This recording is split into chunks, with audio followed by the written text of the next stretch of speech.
pa chu mi veng tuania katla tham lova ani chuan lo be ching duk munate mi bo tir china chul na tui kama te mi shuai chi lal pa chu mi veng tuania katla tham lova kanun na hi mi siam cha china ama ming no vangin fel na kong ate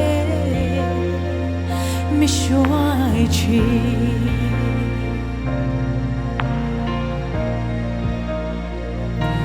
kanun na hi mi siam cha china ama ming no vangin fel na kong ate mi shuai china ani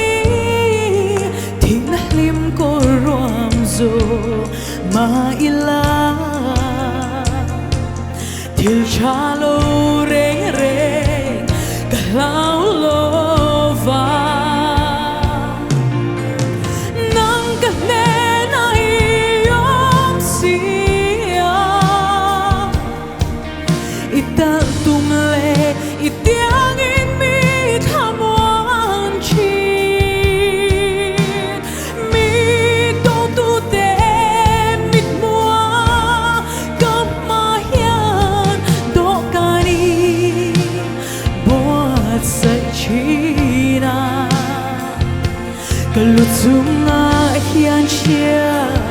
itito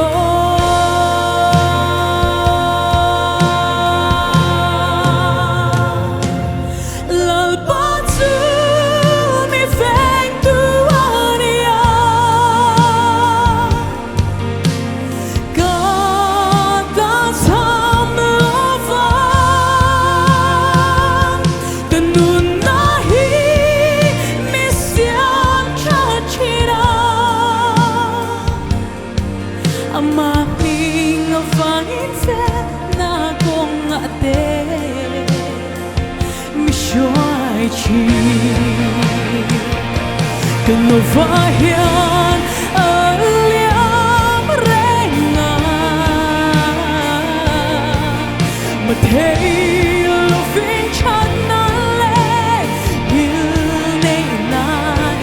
kadang chung yan mi sui se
Faklalal pan mamin som sa krose.